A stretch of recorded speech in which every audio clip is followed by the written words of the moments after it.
បាទជម្រាបសួរពុកម៉ែបងប្អូនសាជាថ្មីម្ដងទៀតនៅពេលនេះខ្ញុំបាទតាជាពេលអ្នកចំការសូមមកបង្ហាញក្បួនថ្នាំចាស់ពីដើមគាត់ប្រាប់ថាជាថ្នាំជាប់សរសៃនឹងដែលយើងកប់សរសៃយូរឆ្នាំមកហើយមិនចេះបាត់មិនចេះអីណាថាជាប់យូរឆ្នាំប៉ុណ្ណាក៏ជាដែរប៉ុន្តែថ្ងៃនេះមុនប្រាប់ខ្ញុំបាទសូមអភ័យទោសមិនគួរណាបើប្រាប់ទេដោយសារថ្នាំនេះវាមានពាក់ព័ន្ធនឹងសត្វមានជីវិតចឹងហើយកែលូមានអំពើបាបកម្មកើតឡើងអញ្ចឹងខ្ញុំគាត់ប្រាប់ទេបងប្អូនយកទៅធ្វើមិនធ្វើជារឿងបងប្អូនណាបាទកុំឲ្យពាក់ព័ន្ធជាមួយខ្ញុំមិនខ្ញុំគាត់ប្រាប់ថាវាគឺជាថ្នាំជាប់សរសៃយូរឆ្នាំធ្វើឲ្យជាបានតង់បងប្អូនយកទៅប្រព្រឹត្តយ៉ាងម៉េចសូមកុំឲ្យមានបាបដល់ខ្ញុំណាហើយក៏ពោះតែគ្រូនឹងឯងប្រាប់បានអាចគេយកទៅសម្លាប់ជីវិតសត្វណាចឹងកុំឲ្យមានបាបដល់ខ្ញុំបងប្អូនខ្ញុំគាត់ប្រាប់ថ្នាំទេបាទចឹងសូមកុំឲ្យមានបាបអីណាបាទហ្នឹងហើយថ្នាំនេះបានពីលោកអ៊ំម្នាក់គាត់ជាអ្នកលីសែងបាទអ្នកលីបាវណាលីបាវស្រូវលីបាវពោតឯហ្នឹងគាត់ប្រាប់ថាគ្មានអ្វីបកកាយជាងថ្នាំនឹងទេអ្នកជាប់សរសៃយូរឆ្នាំហើយមិនចេះជាមិនចេះអីហ្នឹងគឺងាយគេថាគឺតងបងប្អូនយើងរួនតងប៉ុណ្ណឹងប៉ុនមេជើងបាទប៉ុនមេជើងឲ្យបាន6តងមកហើយយើងត្បាយកពោះវៀនយកអាចវាចេញអស់បាទតមកទៀតយើងយកវបដូលពេញមកហាន់នៅល្អិតគេច្រាំឲ្យមាត់ទៅ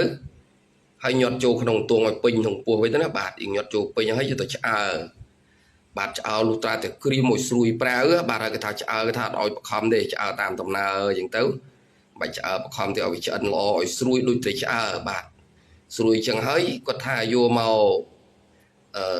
កាច់ជា2ឬជា3អញ្ចឹងទៅហើយដាក់ក្នុងកែវត្រាំជាមួយនឹងស្រា5លីត្របាទ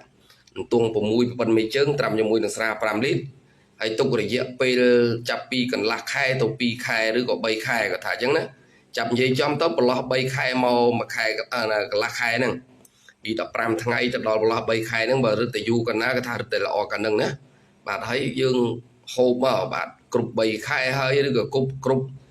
កន្លះខែហើយបើយើងបញ្ញាប់កន្លះខែអីហូបបានហើយ